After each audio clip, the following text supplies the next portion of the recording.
Hello friends, नमस्कार। अपन current affairs के इस क्लास के अंदर देखेंगे जुलाई 2023 का करंट में इकोनॉमिक वाला सेक्शन, इकोनॉमिक्स वाला आर्थिक परिदृश्य। ठीक है, सोर्स दर्पण से अपन पीडी जुलाई 2023 का उसमें उसके साथ रिकॉर्डिंग अपन माइक्रोन ले रहे हैं। ठीक है, ये सारी है अपन न्यूज। अब अपन आपको थोड़ा जूम कर करके अपन एक एक लेते रहते हैं। पैटर्न समझ में आ ही चुका है। सबसे पहली न्यूज है 1 नंबर। ठीक है ना, क्या न्यूज है कि 2000 रुपए का नोट के संदर्भ में नई घोषणा करी आरबीआई ने। क्या 2000 रुपए का नोट क्या या तो आप बदल सकते हैं या अपने खाते में जमा करा सकते हैं। तो किस डिनोमिनेशन के बारे में ये चर्चा की गई अभी हाल ही में? 2000 रुपए के नोट के बारे में। ये घोषणा कब की गई? 19 मई 2023 को। और कब तक अपन जमा मतलब बदल सकते हैं या जमा करा सकते हैं? 30 सितंबर 2023 तक। ठीक है, तो करीबन करीबन 4 माह का समय दिया गया भाई। मतलब जून तक 1, जुलाई तक 2, अगस्त तक 8 और सितंबर तक 9। ठीक है ना, मतलब अगस्त 8 तक 4 महीने तक का समय दिया गया इसके अंदर ये। ठीक है, घोषणा हुई है 19 मई 2023। ठीक है, ये अपन को डेट याद रखनी है क्योंकि क्या है, देखो जब नोटबंदी हुई थी तो नोटबंदी की एग्जैक्ट तारीख है 8 नवंबर 2016। ठीक है, तो ये जैसे 8 नवंबर 2016 में तो पुराने नोट बैन कर दिए गए थे। अब है 19 मई। ठीक है ना, तो 8 नवंबर थी और अब है 19 मई 2023। तो 8 नवंबर 2016 में तो वो नोटबंदी जानती हो सारा उसके बारे में। और अब है 19 मई 2023, नए नोटों में 2000 के सीरीज की नोटबंदी। गवर्नमेंट का ये कहना है कि इसकी उपयोगिता नहीं है। ठीक है ना, ये हो गया। ठीक है, अब इसके बारे में देखो, रीडिंग बिटवीन द लाइंस कुछ अपन को देखनी है। जैसे देश के अंदर करेंसी छापने का जो अधिकार है, लाइसेंस है, वो सिर्फ आरबीआई के पास है। पहली चीज तो ये। ठीक है, आरबीआई की जो स्थापना हुई थी, ईएसटी मतलब एस्टेब्लिश जो हुआ था, ये अपने गवर्नमेंट ऑफ इंडिया एक्ट जो है 1935 का, उसके तहत हुआ था। Government of India act, GOI act. ठीक है, जैसे अपन मॉडर्न इंडिया पढ़ते हैं तो उसमें अधिनियम पढ़ते हैं 1909 का, 1919 का, 1935 का। तो इसमें 1935 के अधिनियम के तहत 1 अप्रैल 1935 है ना, 1/4/1935 को आरबीआई की स्थापना हुई थी 1935 के अधिनियम के द्वारा। ठीक है ना, ये बहुत इंपॉर्टेंट क्वेश्चन है। और 1935 का अधिनियम ऐसा अधिनियम है कि इसकी हूबहू नकल है 50% अब भी अपना भारतीय संविधान। कहने का मतलब आज जो अपन भारतीय संविधान देखते हैं वो 50% हूबहू नकल है गवर्नमेंट ऑफ इंडिया एक्ट 1935 की। तो कई बार क्वेश्चन ये आता है प्रीलिम्स मेंस में कि 1935 एक्ट की वो कौन सी विशेषताएं हैं जो हमने हूबहू अपनाई है। तो आरबीआई है, अपना सुप्रीम कोर्ट है कि नहीं है। आज जो वर्तमान में अपन लोकसभा राज्यसभा का जैसे जो ढांचा देखते हैं मेन वो उसकी देन है ना। तो संस्थाओं के रूप में 2 तो आप याद रखो अभी तक, एक तो आरबीआई हुआ अपने और एक सुप्रीम कोर्ट हुआ। ठीक है, 1935 का एक्ट के तहत 1 अप्रैल 1935। अब फिर ये नेशनलाइज्ड हुआ, इसका राष्ट्रीयकरण किया गया। ठीक है, तो राष्ट्रीयकरण कब हुआ? 1/1/1949 है ना, 1 जनवरी 1949 का नेशनलाइजेशन हुआ। मतलब अब इसके ऊपर गवर्नमेंट का अधिकार है, पहले ये प्राइवेट कंपनियां चलाती थी। ठीक है, तो 15 अगस्त 1970 इसको अपन आजाद हो गए, 1/1/1949 को ये अपने नेशनलाइज हो गए। अब देखो जब ये क्वेश्चन आता है ना, तो ये जो डेट होती है ना 1/4/1935, इसमें लिखा रहता है 1/1/1935 और नेशनलाइज वाली में लिखा रहता है 1/4/1935, क्योंकि एग्जामिनर को पता है स्टूडेंट 1935 1949 में कंफ्यूज नहीं होता। ठीक है ना, और फर्स्ट डेट जो है डीडी जो है वो दोनों में 1/1 है। स्टूडेंट कंफ्यूज होता है 4 और 1 में, है कि नहीं है। तो पहली डेट तो 1/1 है, लास्ट वाले ईयर आपको समझ में आ रहा है 1935 1949 है जब एस्टेब्लिश्ड हुआ था। तो वो 1935 के अधिनियम में जब हुआ से, तो 1935 वाला जो महीना है वो 4 है और नेशनलाइज्ड हुआ वो महीना जनवरी। ये अपन को थोड़ा सा याद रखना है जिससे कि इसमें कोई कंफ्यूजन किसी भी तरह का नहीं हो। 1935 में, अब देखो 1935 अपन लिखते हैं तो 1935 के अंदर सिर्फ 4 ही अंक मिसिंग है, तो 35 आ गया, ये बीच के अंदर 4 हो गया। तो 4 से क्या याद रह जाएगा अपन को? 1/4/1935 ऐसे याद रह जाएगा ये। तो ऐसे क्लू बना के इसको सेट किया करो, तभी आपको विदाउट कंफ्यूजन ये एग्जाम में याद आएगा। नहीं तो एग्जाम में दोनों याद आएंगे, यार 1 अप्रैल 1935 था या 1 जनवरी 1935 था। और जनवरी फिर यूं है अपन आजाद हो गए तो जनवरी में स्टार्ट करेंगे भैया, ऐसे है। एक तो reading between the lines basic चीज ये है आरबीआई के बारे में। ठीक है, स्ट्रक्चर अपन ने समझ लिया। फिर दूसरा, प्रेजेंट में जो गवर्नर है आरबीआई के वो कौन है? शक्तिकांत दास। शक्तिकांत दास, शशिकांत दास नहीं, शक्तिकांत दास है, शक्ति। ठीक है ना, ये है। फिर एक दो अच्छी चीज आपको जाननी है, जितने भी ये लिखता हूं अलग से है ना बोर्ड पे, सबको लिखा करो। ठीक है, ये रीडिंग बिटवीन द लाइंस है। एक अपन को जानना है इसके अंदर मॉनेटरी पॉलिसी, मॉनेटरी पॉलिसी, ठीक है ना, मॉनेटरी पॉलिसी, इसको अपन हिंदी में बोलते हैं मौद्रिक, मौद्रिक, ठीक है, मौद्रिक नीति। मॉनेटरी का मतलब होता है, देखो मॉनेटरी वर्ड आ रहा है मनी, मनी अपना सपना मनी, मनी तो, और मनी से आ रही मुद्रा, मुद्रा का संकुचन है कि नहीं, लिक्विडिटी ऑफ मनी, तो ये मॉनेटरी, मॉनेटरी पॉलिसी। तो मॉनेटरी पॉलिसी पर कंट्रोल होता है आरबीआई का। इस मॉनेटरी पॉलिसी का जो दूसरा जो होता है उसको अपन दूसरा जो मतलब यूं कह लो कि पर्यायवाची समझ लो, एक तरह से पर्यायवाची तो नहीं कहेंगे, यूं विलोम समझ लो, विलोम, पर्यायवाची नहीं विलोम, फिस्कल पॉलिसी, फिस्कल पॉलिसी है ना। फिस्कल पॉलिसी को अपन बोलते हैं राजकोषीय नीति, राजकोषीय नीति, ठीक है, राजकोषीय नीति। अब देखो राजकोष आ रहा है ना, राजकोषीय, राजकोष, राज का कोष है कि नहीं, जैसे अपन कई जैसे कई होते हैं ज्योतिषी, वो देख के बोलते हैं यार तुम्हारा तो राजयोग ही नहीं है कि नहीं, जैसे मेरे को देखा तो तुम्हारा तो राजयोग ही नहीं है, मतलब ठीक है कोई बात नहीं, तो कोई बात नहीं है ना। कई वो बोलते हैं यार तुम्हारे राजयोग बोलते हैं, तो राजयोग का मतलब, राज का मतलब क्या हुआ कि मतलब सरकार में तुम्हारी हिस्सेदारी, तो राजकोष का मतलब, इसका मतलब सरकार से है, ठीक है। तो इसको कंट्रोल कौन करता है, इसको वित्त मंत्रालय करता है, सरकार, ठीक है, वित्त मंत्रालय, फाइनेंस मिनिस्ट्री। और इसी में पढ़ते हैं अपन बजट, बजट जो आता है ना, बजट जिसमें अपने इनकम और एक्सपेंडिचर की बात होती है सरकार की। तो फिस्कल पॉलिसी को बोलते हैं राजकोषीय, वो वित्त मंत्रालय जारी करता है और उसमें बजट होता है। मॉनेटरी पॉलिसी होती है, मौद्रिक नीति होती है। इसमें क्या होता है, इसमें जो अपन नोट्स देखते हैं, नोटों का कितना सर्कुलेशन होना चाहिए है कि नहीं है, वो M1 M2 M3 M4 ये होते हैं, मनी मल्टीप्लायर्स होते हैं, M1 M2 M3 M4, ठीक है।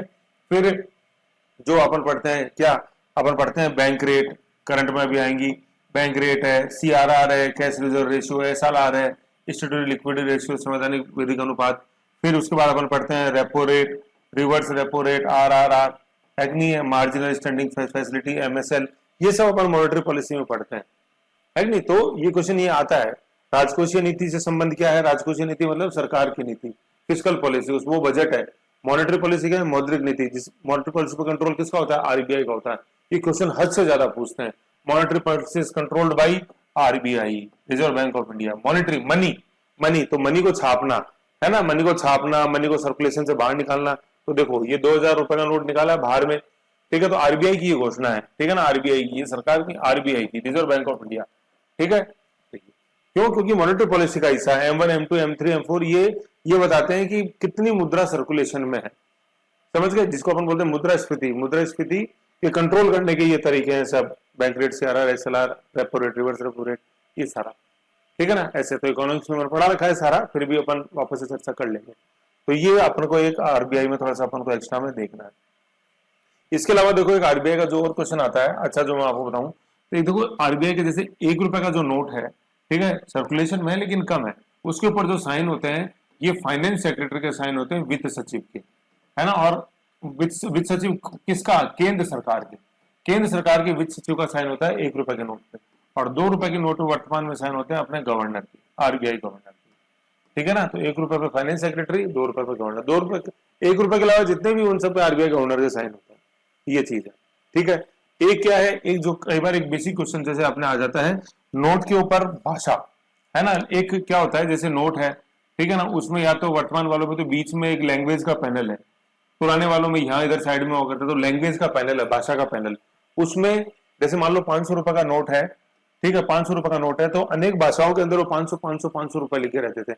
जैसे मान लो पंजाबी के अंदर लिख दिया ये 500 रुपए का नोट, मलयालम में लिख दिया 500 रुपए का नोट, है ना, बंगाली में लिख दिया 50 नोट, 50 रुपयानी नोट, है ना, ऐसे। तो ये भाषा में लिख दिया अपन ने अलग अलग, भाई अलग अलग लिपियों में लिख दिया है कि नहीं है, 500 तो लिपि चेंज हो रही है अपने, ठीक है। तो ये लैंग्वेज का जो पैनल है, इसके अंदर 15 भाषाओं के अंदर ये लिखा जाता है, लैंग्वेज के पैनल में। ये पैनल ऐसा पैनल जो एक बॉक्स बना रहता है, नोट निकाल के देखना आप, उसमें गिनना भाषाएं कितनी है, तो और अच्छा याद हो, तो 15 भाषाओं में लिखा रहता है लैंग्वेज पैनल पे, ठीक है ना, ये पैनल में। लेकिन नोट पे इन दोनों पैनलों के अलावा ऊपर या कोने में एक तरफ तो लिखा रहता है 500 रुपए का नोट, है ना, हिंदी में 50 500 रुपए का नोट, और पीछे लिखा रहेगा 500 रुपीज नोट।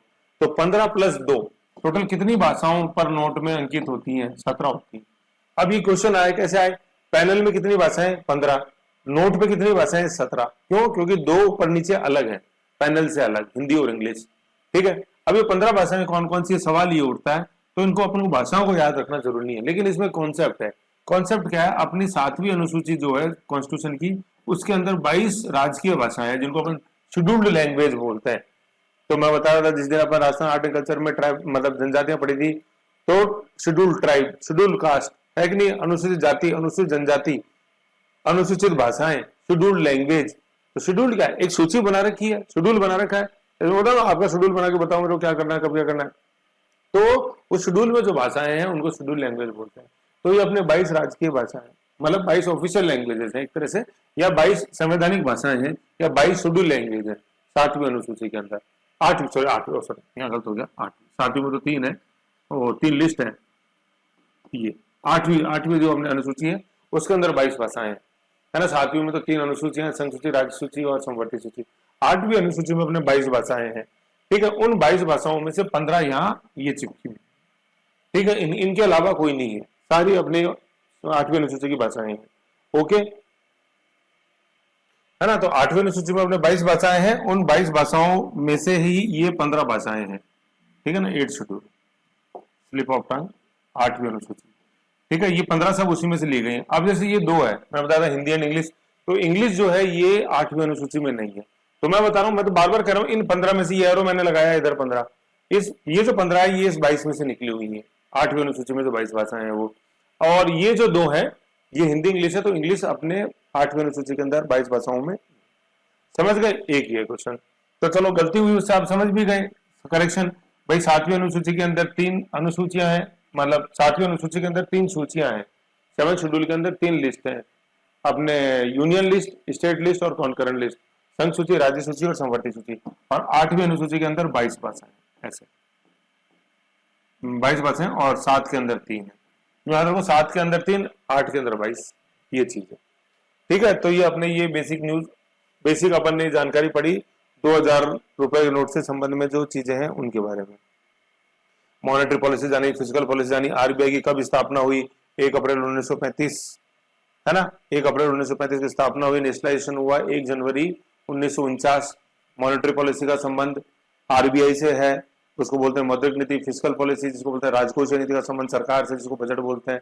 मॉनेटरी पॉलिसी के तहत ही अपन जून वाले दर्पण में आएगा, जून आर्थिक के अंदर बैंक रेट से आरआर, एसएलआर, उन सब के ऊपर चर्चा, ठीक है। फिर 1 रुपए के नोट पर फाइनेंस सेक्रेटरी के साइन, 2 रुपए और उससे ज्यादा अपने गवर्नर के साइन, आरबीआई गवर्नर के साइन। और जो लैंग्वेज पैनल है उसमें 15 भाषाएं होती हैं। इन 15 भाषाएं कहाँ से ली गई, मतलब किनका, कौन सी है, अपने 8वीं अनुसूची के अंदर जो 22 भाषाएं उनमें से। और उसके अलावा 2 भाषा और होती है, नोट पे टोटल भाषाएं 17 है, 15 प्लस ये चीज।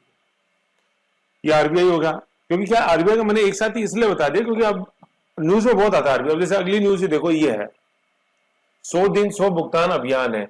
ये क्या है कि जैसे मान लो आपने बैंक में पैसे जमा करा रखे हैं, अब खुदा ना खास्ता आपकी मृत्यु हो जाती है, या यूं समझ लो आप पे ले तो मेरे पे ले लो यार, मैंने बैंक में पैसे जमा करा रखे हैं, कितने ही हो, 100 200 300 कितने ही हो, मेरी मृत्यु हो जाती है। अब अगर मैंने मेरा वैध उत्तराधिकारी नहीं नियुक्त कर रखा है, मैंने मेरी वसीयत नहीं लिखी है ना, वसीयतनामा नहीं लिखा है, तो फिर वो पैसे किसको मिलेंगे, किसी को ही नहीं मिलेंगे।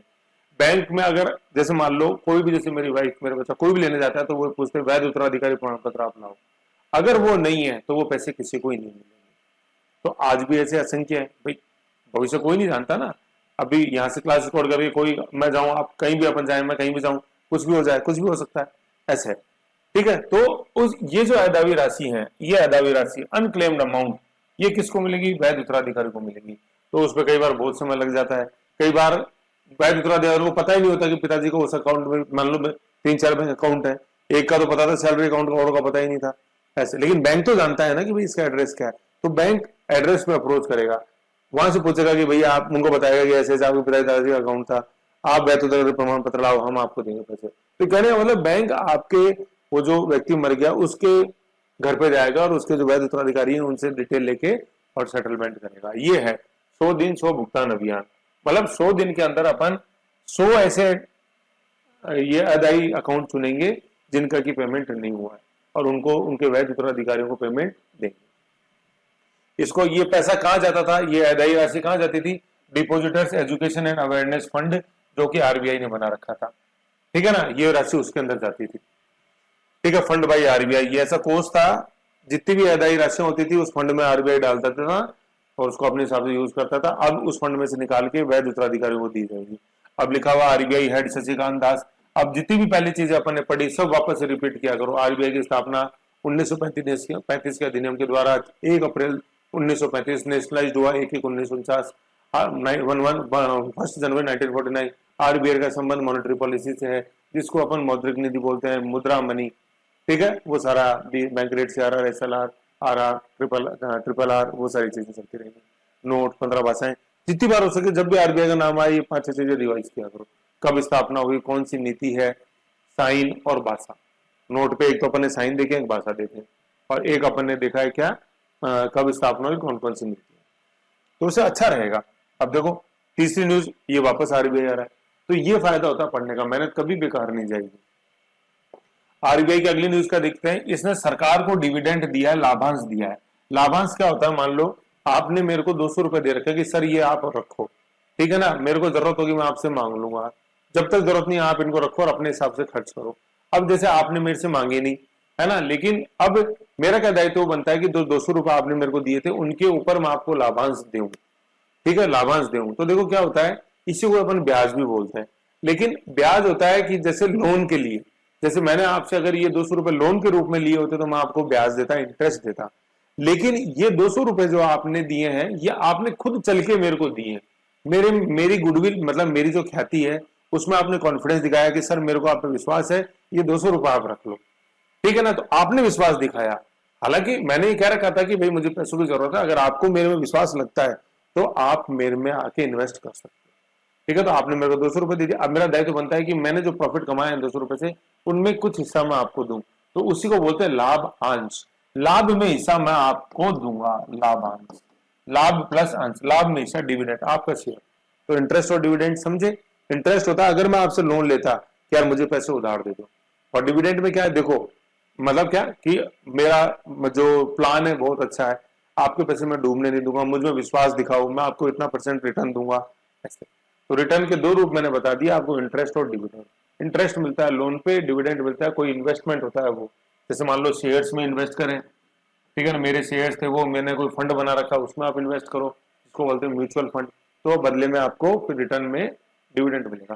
तो ऐसे ही क्या था, सरकार ने एक कंटिजेंसी रिजर्व बफर बना रखा था आरबीआई के पास, जैसे अपन कॉन्स्टिट्यूशन में पढ़ते हैं कंसोलिडेटेड फंड और कंटिजेंसी फंड, है कि नहीं। तो कंटिजेंसी फंड के तहत सरकार ने पैसे दे रखे थे आरबीआई को कि जब हमको जरूरत पड़ेगी तब हम आपसे ले लेंगे, लेकिन आरबीआई ने नहीं लिए, आरबीआई से सरकार ने लिए नहीं, है ना, मतलब सरकार ने तो आरबीआई के पास जमा करा दिया, जब जरूरत होगी तब ले लेंगे आपसे, ठीक है। तो सरकार ने लिए नहीं, लेकिन आरबीआई ने उस पैसे को काम में लिया, फिर आरबीआई ने 6% उस पर डिविडेंड दिया।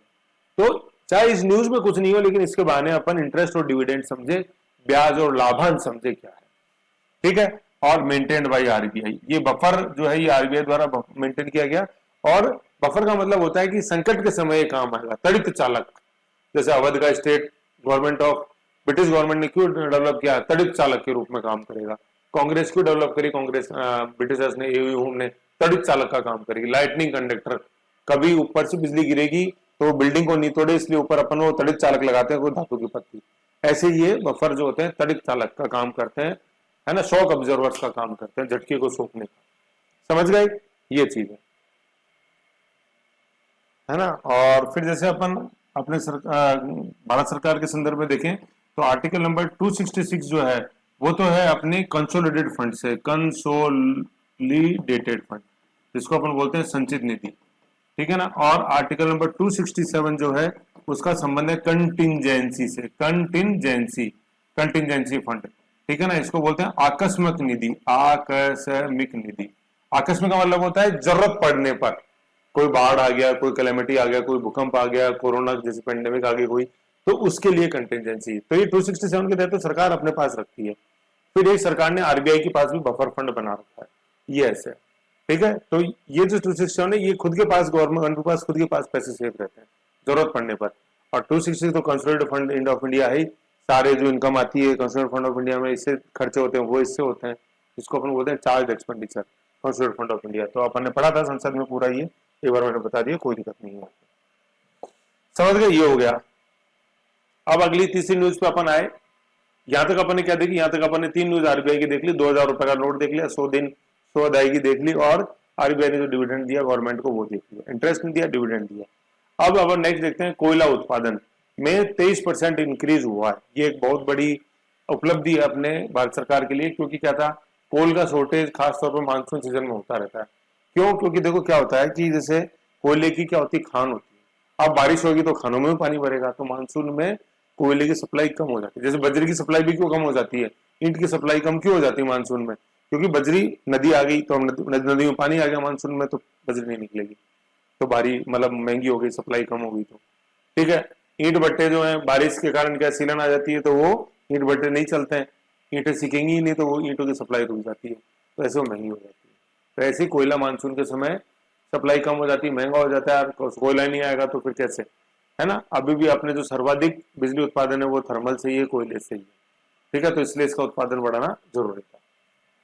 ओके, तो अब ये कोयले से संबंधित अपन न्यूज नेक्स्ट देखते हैं। कोयला उत्पादन में 23% वृद्धि।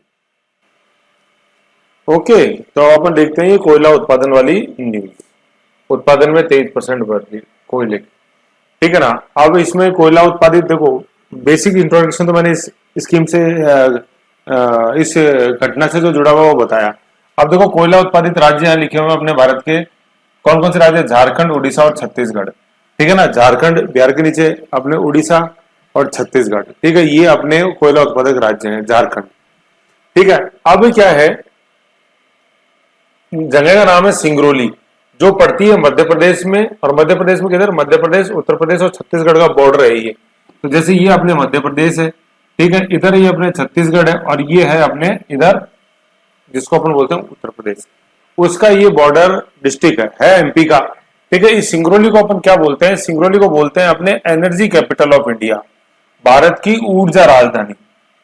समझ गए, भारत की ऊर्जा राजधानी कहने का मतलब ऊर्जा में प्रयुक्त होने वाला कोयला, ऊर्जा उत्पादन में एनटीपीसी जो यूज करती है महारथन कंपनी है, वो सबसे ज्यादा अपने उसकी सबसे बड़ी जो कोयला खदान है वो कहाँ है, अपने सिंगरौली में।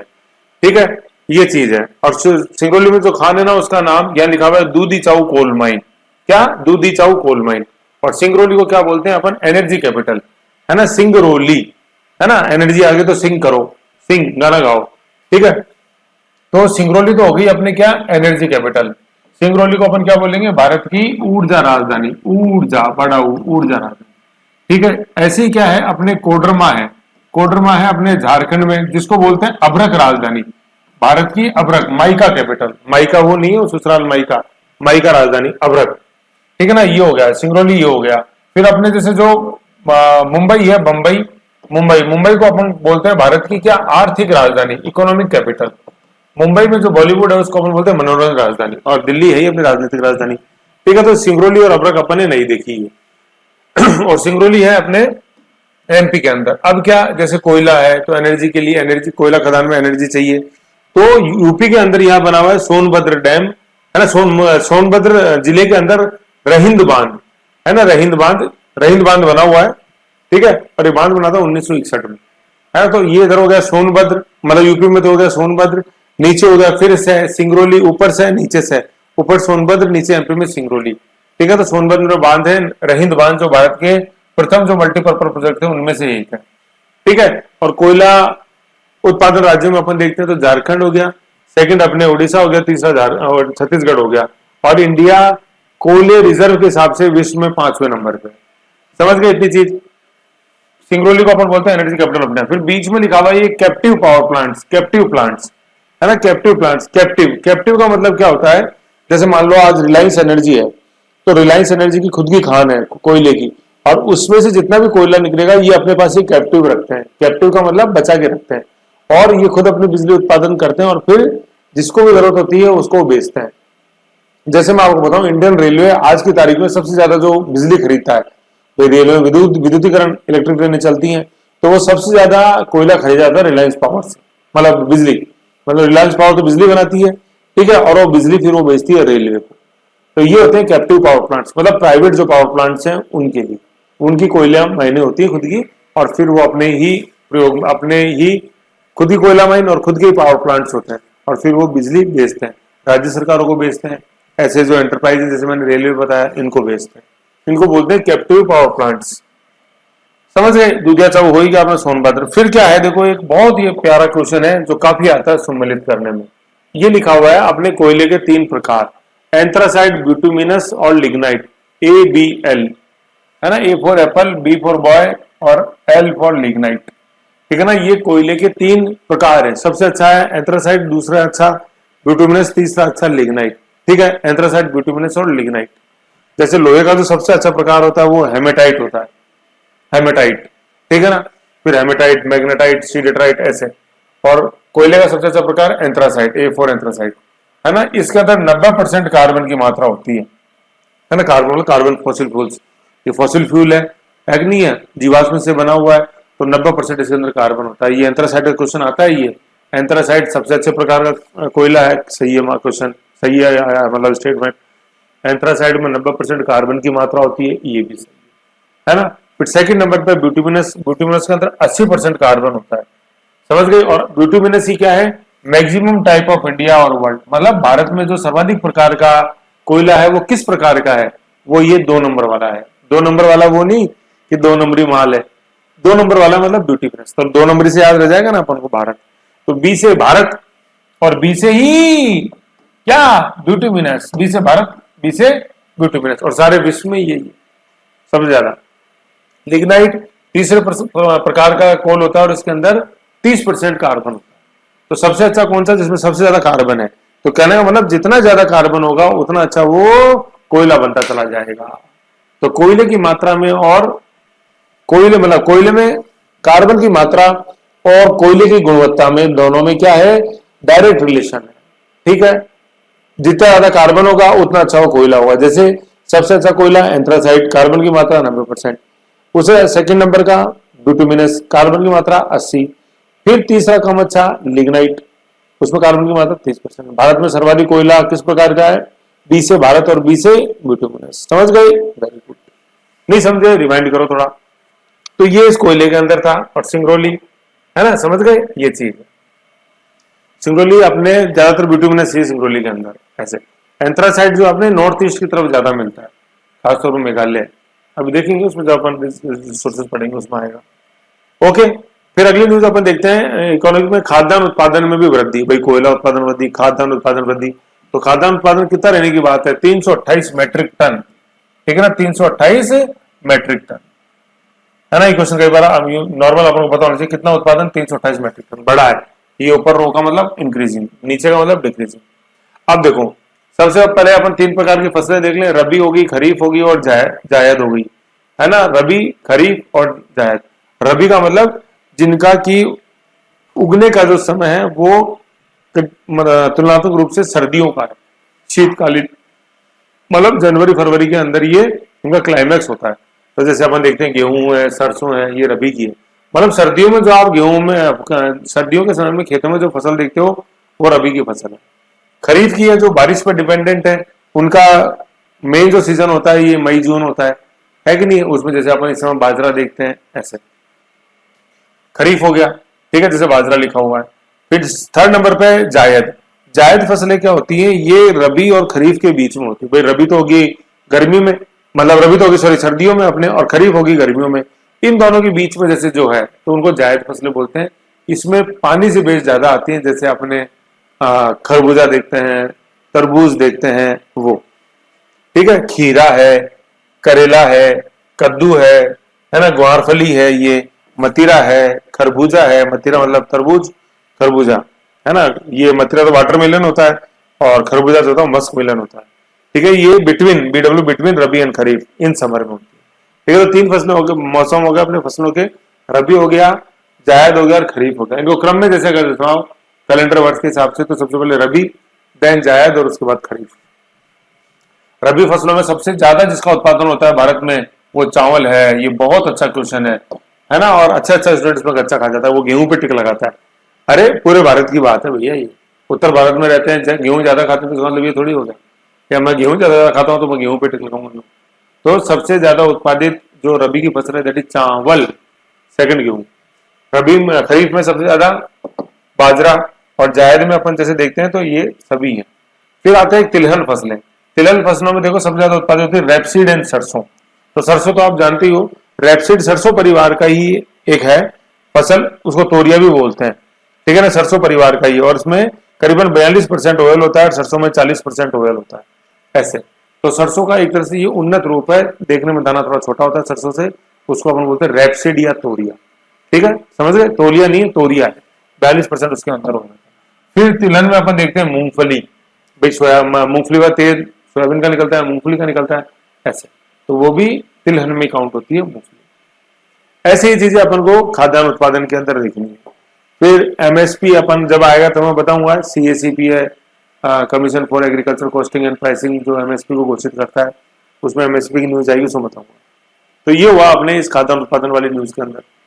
फिर अपन आए इधर, नेक्स्ट न्यूज है अपने क्षेत्रीय संपर्क योजना, है ना, क्षेत्रीय संपर्क योजना, रीजनल कनेक्टिविटी स्कीम। ठीक है ना, क्षेत्रीय मतलब छोटे छोटे क्षेत्र जो अपने भारत में, उनसे अपन संपर्क बनाएंगे।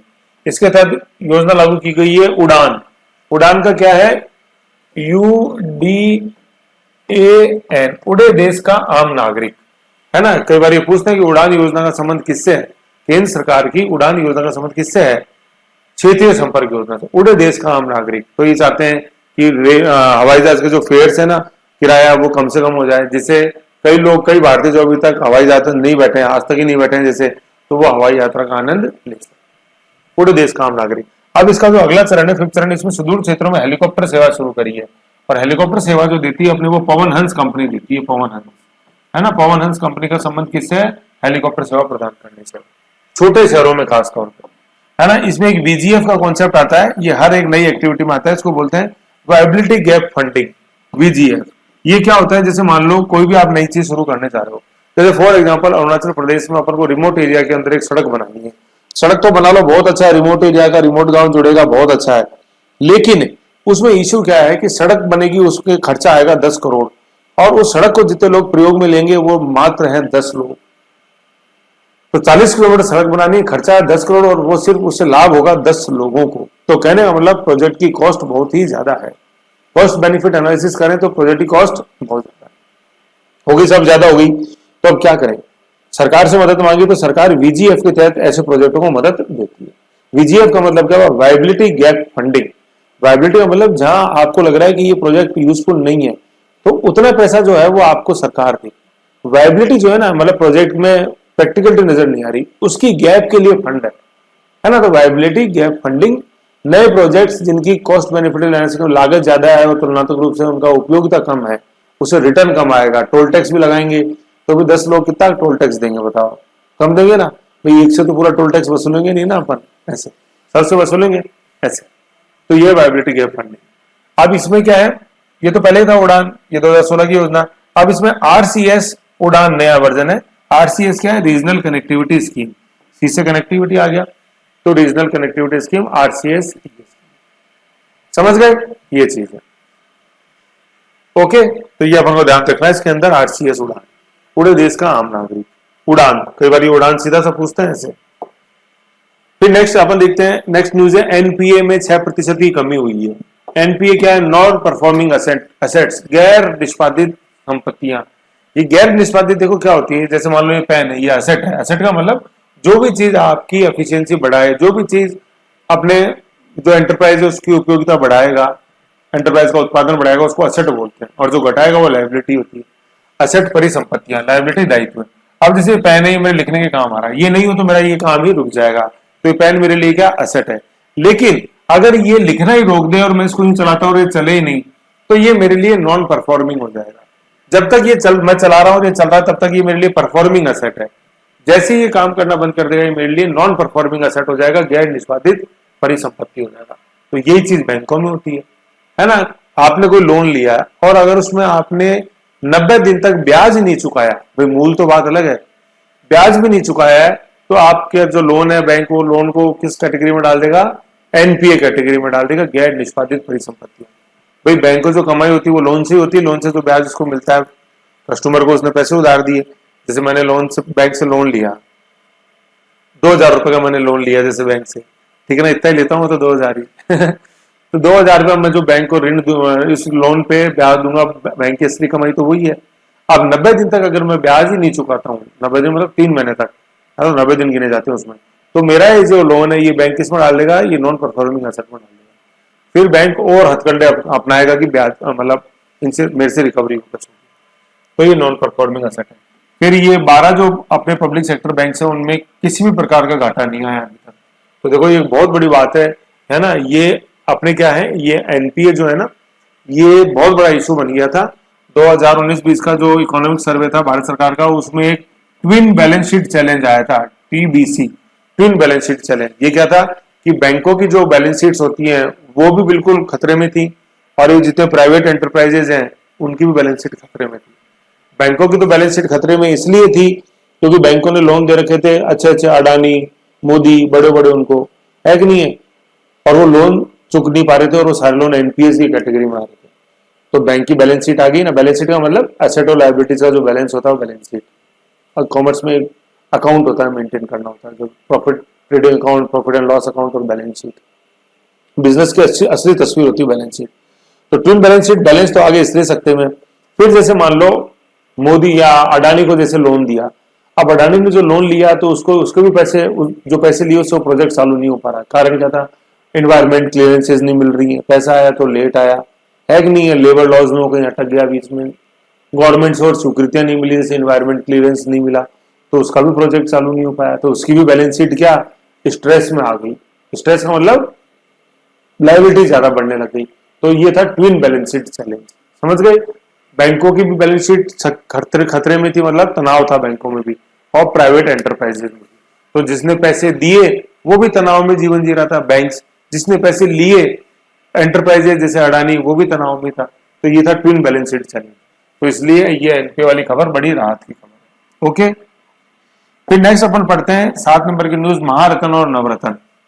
ये कंपनियों को दर्जा दिया हुआ है, ठीक है, महारत्न, नवरत्न। जैसे अपन देखते हैं पुरस्कार के रूप में देखते हैं अपन वीबीएस, विविध भारतीय सर्विसेज, परम विशिष्ट, मतलब परम विभूषण, विशिष्ट नहीं सॉरी, परम विभूषण, पद्म विभूषण और पद्म भूषण और पद्मश्री, है कि नहीं। जैसे ये तो अपने, ये क्या है, ये नागरिक सम्मान है कि नहीं। और सेना में जैसे अपन देखते हैं परमवीर चक्र, है ना, परमवीर चक्र, परमवीर, फिर महावीर, फिर परमवीर, महावीर और वीर चक्र, है ना, ऐसे। फिर वो आते हैं अशोक चक्र, कीर्ति चक्र और शौर्य चक्र, एकेएस, ऐसे। तो सिविलियंस को मिलने वाले ये हैं सर्वोच्च नागरिक सम्मान, तो अपने क्या है, भारत रत्न है। उसके बाद जो सिविलियन सम्मान है वो वीवीएस है, पद्म विभूषण, भूषण और श्री, ऐसी ये कंपनियों में दर्जा है। तो जो महारत्न कंपनियां हैं इनको अपन क्या बोलते हैं, महारत्न और नवरत्न, है ना, नवरत्न, महारत्न और नवरत्न। तो महारत्न जो कंपनी है क्या है, इनको, इनका प्रॉफिट बहुत अच्छा है, ट्रेंड बहुत अच्छा है प्रॉफिट का। तो महारत्न कंपनियों की संख्या आज कितनी है, 12 है, और नवरत्न 13 है। तो जैसे अपन अकबर के दरबार में देखते हैं नवरत्न थे, भाई अकबर के थे, ठीक है। अपन चंद्रगुप्त विक्रमादित्य जो गुप्त शासक है उसके थे, अकबर के थे। दक्षिण में अपन देखते हैं कि कृष्णदेव राय थे, उसके दरबार में अष्ट दिग्गज थे, शिवाजी के अष्ट प्रधान थे, प्रशासन के हेड, ऐसे, ठीक है। ऐसे आज अपन कंपनियां देखते हैं, महारत्न 12 है, नवरत्न 13 है, ठीक है। इनका बहुत ही अच्छा एक बिजनेस का प्रोफाइल होता है, बहुत अच्छा रिकॉर्ड होता है लोन लेने का, लोन चुकाने का टाइम, ठीक है। ये तो देखो ये 12 कौन कौन सी, मैं आपको नाम एक बार सुना देता हूं, ये नाम पता होने चाहिए, देखो अपने को, है ना। एक, एक ये नाम अपने को पता होने चाहिए।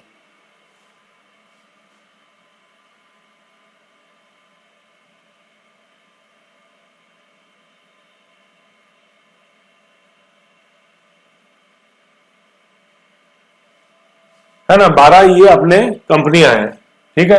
तो देखो ये मैंने बिल्कुल एक फ्लो में आपके जैसे लिखा हुआ है, थोड़ा सा भी आप कॉमन सेंस लगाओगे ना तो समझ में आ जाएंगे। पहले जो 3 लिखी हुई ये हुई है भेल गेल सेल, प्रोनाउंसिएशन देखो जबान में पड़ रहा है ना, भेल गेल सेल, है ना। भारत हैवी इलेक्ट्रॉनिक्स लिमिटेड, भेल, ठीक है, BHEL, है ना। थोड़ा सा मैंने ज्यादा जूम हो गया इससे लग रहा है आपको, BHEL, Bharat heavy electronics limited, E है ना, EL, हैवी इलेक्ट्रॉनिक, भेल। फिर है GAIL, gas authority India limited, भेल, गेल और SAIL, SAIL is steel authority India limited, तो भेल, गेल, सेल, ठीक है, ये हो गया। अब 4 पेट्रोलियम कंपनियां, IOCL, BPCL और HPCL। IOC वो लाल रंग आपको दिखाई देता है पेट्रोल पंप पे, BPCL नीला और पीला रंग दिखाई देता है, और HPCL में लाल और नीला दिखाई देता है। IOC में लाल और सफेद है, BPCL में नीला पीला है, और HPCL में लाल और कंपेटिव लाल ज्यादा है HPCL में। तो IOCL, BPCL, HPCL, और एक है अपने ONGC, है ना, ONGC, oil and natural gas corporation, जो कि तेल को निकालती है जमीन में से, और ये तीनों कंपनियां बेचती हैं फिर उस तेल को। कौन? IOCL, BPCL, HPCL. रिफाइनरी होती है, ओएनजीसी का काम है जमीन में से तेल निकालना। इन तीनों कंपनियों का काम है उस तेल को ये रिफाइन करते हैं और फिर बेचते हैं, ऐसे। ठीक है, तो अब इस बार किसी भी पेट्रोल पंप से आप पेट्रोल भराते हो तो आप देखना कि वो किस कंपनी का पेट्रोल पंप है। ठीक है, उसको पढ़ना, बिरते लिखा रहता है बीपीसीएल है, एचपीसीएल है, आईओसीएल है, क्या है। फिर ये महारत्न वाली कंपनियां सारी आती हैं, बेल गेल सेल, आईओसीएल, बीपीसीएल, एचपीसीएल, ये इसी क्रम में। सबसे अच्छी जो कंपनी है वो IOCL Indian oil, then second number BPCL है, थर्ड एचपीसीएल है, और फिर ओएनजीसी। ये हो गई। फिर ये अपने मतलब कितनी हो गई? 3 ये हो गई, और 4 ये हो गई, 7 बची 5। इन पांचों का जो संबंध है ना, बची हुई 5 का उनका संबंध इलेक्ट्रिसिटी से। तो सबसे पहले इलेक्ट्रिसिटी के लिए चाहिए कोल, तो कोल कौन निकालेगा? कोल इंडिया लिमिटेड, जिसकी सबसे अच्छी खान कहाँ? सिंगरौली, अभी अपन ने एमपी में देखी थी। फिर रहींद बांध अपने सोनभद्र जिला यूपी। तो कोल इंडिया लिमिटेड तो कोल निकाला, वो निकाल के बेचा एनटीपीसी को, नेशनल थर्मल पावर कॉर्पोरेशन, जो बिजली बनाएगा। ठीक है, तो ये आ गया CIL, coal India limited, then NTPC, national thermal power corporation. फिर पैसे की बात आती है कोल कंपनी के लिए तो पीएफसी, पावर फाइनेंस कॉर्पोरेशन, है ना। ये जो कंपनियां कोयला बनाती हैं एनटीपीसी से, उनको पैसे देती है। फिर एक है power grid corporation, PGCIL, power grid corporation India limited. ये क्या, जैसे आप ग्रिड्स देखते हो बड़े बड़े, है ना, तो जैसे मान लो एक बड़ा ग्रिड है, जैसे चंबल पावर ग्रिड है अपने आवास अपने सोडाला में, तो ऐसे ग्रिड्स होते हैं बड़े बड़े, जो बांधों में बिजली बनती है, उस बनी हुई बिजली को अलग अलग राज्यों में सप्लाई करते हैं। तो अपने हाई टेंशन लाइन गुजरती है गाँव में से, वो ग्रिड्स में जाके मिलती है। तो इन ग्रिड्स में वो तालमेल बनाता है ये PGCIL, power grid corporation India limited. और एक है REL, REL, rural electrification corporation, REC, REC है, ग्रामीण विद्युतीकरण कॉर्पोरेशन। ये गांवों के अंदर जो विद्युतीकरण है उसको देखता है। तो ये 5 कंपनियां बिजली वाली है। कौन सी? कोल इंडिया लिमिटेड, एनटीपीसी, देन अपने PFC, power finance corporation, PGCIL, power grid corporation, और आरईसी, रूरल इलेक्ट्रिफिकेशन। तो ऐसे करके ये टोटल 12 कंपनियां जो महारत्न है। कौन सी? भेल GAIL SAIL, IOCL, BPCL, HPCL, ONGC, CIL, अपने NTPC, then PFC, power finance, PGCIL, और अपने लास्ट में आरईसी। समझ गए? तो ये महारत्न तो अपन को याद होनी चाहिए। बिल्कुल, बहुत क्वेश्चन पूछते हैं इनमें से किस कंपनी को महारत्न का दर्जा है या नहीं। और फिर नवरत्न जो कंपनी है वो 13 है। ठीक है ना, महारत्न, फिर मिनी रत्न भी बोल देते हैं कई बार। फाइल कैसे बंद होगी? मिनी रत्न भी बोल देते हैं कई बार, नवरत्न बोला, महारत्न, मिनी रत्न, ऐसे। ठीक है, तो महारत्न ये हो गई, और नवरत्न 13 हो गई, ऐसे, है ना, ये हो गया। अब क्या देखो, महारत्न कंपनी कौन किसको मिलता है दर्जा? जिसमें करीबन 1 करोड़ रुपए का तो इन्वेस्टमेंट हुआ हो। ठीक है, मतलब 1 करोड़ रुपए इन्वेस्टमेंट की सरकार की इनको परमिशन होती है कि 1 करोड़ रुपए तक का इन्वेस्टमेंट तो आप बगैर गवर्नमेंट की परमिशन से कर दोगे। कोई गवर्नमेंट की परमिशन नहीं चाहिए आपको 1 करोड़ तक के इन्वेस्टमेंट। ठीक है ना, और फिर इनकी नेटवर्थ, ये अपनी जो नेटवर्थ है उसका 15% ही प्रोजेक्ट में लगा सकते हैं। मान लो 100 रुपए कमाते हैं तो 15 रुपए ये अगला जो प्रोजेक्ट का जो एक्सटेंशन है उसमें लगा सकते हैं। और 1000 करोड़ तक के प्रोजेक्ट के लिए इनको गवर्नमेंट की कोई अनुमति नहीं लेनी, तभी तो ऐसा नाम कमा पाते हैं। ऐसे समझ गए? ये अपने महारत्न। फिर अपन लास्ट न्यूज देखते हैं इकोनॉमिक्स में, जुलाई 2000 में जीडीपी का डेटा। तो देखो, जीडीपी के डेटा में आपको कोई कंफ्यूज नहीं होना है, इसमें कोई ज्यादा जानने की ऐसी कोई जरूरत नहीं है। समय पे मैं सब बता दूंगा, है ना। समय पे जब इकोनॉमिक्स वाले पढ़ेंगे उसमें आ जाएगी, इकोनॉमिक्स के चैप्टर्स में आ जाएगी सारा। अभी 2-3 चीजें तो जानने वाली है, वो देखो आप। जीडीपी का डेटा ये जारी कौन करता है? ये सीएसओ करता है, सेंट्रल स्टैटिस्टिकल ऑर्गेनाइजेशन, सीएसओ, राष्ट्रीय सांख्यिकी कार्यालय, सीएसओ। सांख्यिकी लिखना आना चाहिए, कैसे लिखते हैं सब शुद्धि में आता है ना। सांख्यिकी, सा न फिर ख, अब ख ये और ये की, है ना। सांख्यिकी, संख्या लिखते हैं अपन, स न ख या, संख्या लिखा, संख्या लिखते हैं ऐसे अपन। अब इसको सांख्यिकी बनाया तो सा फिर न ख ई और ये की। तो पहले संख्या लिखो, संख्या को कन्वर्ट करो सांख्यिकी में, तो राष्ट्रीय सांख्यिकी कार्यालय। समझ गए? ये जारी करता है जीडीपी का आंकड़े। पहली चीज, जीडीपी का आंकड़ों के लिए जो बेस ईयर है, बेस ईयर क्या है? 2011-12 है। बेस ईयर क्या होता है कि उस आधार वर्ष में देखा जाएगा। आज अपन जैसे मान लो 2023 के अंदर किसी चीज का मूल्य है 200 रुपए, तो अब देखें बेस ईयर की तुलना से करो कि पैसे घटे बढ़े। तो बेस ईयर 2011-12 में मान लो 2011-12 में उस चीज की कीमत 100 रुपए ही थी, तो 100 रुपए महंगी हो गई ये चीज। बेस ईयर में उसका कीमत 300 रुपए थी, आज 200 है, तो मतलब वो कम हो गई चीज। तो बेस ईयर इसलिए जरूरी होता है, बेस ईयर से तुलना करेंगे तभी तो अपन बताएंगे अपन कम है या ज्यादा है कि नहीं है। आज जैसे मान लो मैं बोलता हूं कि जैसे मैं किसी बिंदु से चला और मैं 200 किलोमीटर चल गया, तो कहीं से 200 किलोमीटर नाप रहे तभी तो अपन बताएंगे 200 किलोमीटर चल गए। कहीं से नाप ही नहीं रहे तो क्या बताओ कितने किलोमीटर चल गए। तो ये नाप होता है कि अपन वहां से तुलना करते हैं बेस ईयर से। क्या तो जीडीपी का बेस ईयर क्या है, 2011-12 एक नंबर से स्टार्ट हो रहा है, समझ गए। बेस ईयर पे जो भी आंकड़े निकालते हैं उनको अपन रियल बोलते हैं, रियल या कांस्टेंट प्राइस, है ना, वास्तविक या स्थिर मूल्य। रियल क्यों, क्योंकि वो असली पैमाना है, तुलना उससे होगी। मैंने बताया ना आज 200 रुपए, बेस ईयर में 300 रुपए थी तो तुलना उससे हुई तो 100 रुपए घट गए। पहले 100 थे, आज 200 रुपए हो गई तो 100 रुपए बढ़ गए। तो वो बेस ईयर क्या होता है, स्थिर है, वही वो तो बढ़ेंगे नहीं ना, 300 तो बेस ईयर के, घटेंगे या बढ़ेंगे तो करंट वाले बढ़ेंगे ऐसे। तो इसलिए इनको रियल बोलते हैं, वास्तविक, क्योंकि तुलना उससे है, कांस्टेंट है, वो स्थिर है। क्योंकि बेस ईयर का भूतकाल में क्या चेंज होगा, चेंज तो वर्तमान में फ्यूचर में होगा, इसलिए इनको वास्तविक या स्थिर बोलते हैं। फिर इसका जो विलोम होता है, एंटोनिम होता है, वो है करंट ईयर, करंट प्राइस या करंट ईयर। करंट ईयर के प्राइस है जो, इनको नॉमिनल बोलते हैं, और करंट ईयर प्राइस या चेंज प्राइस बोलते हैं।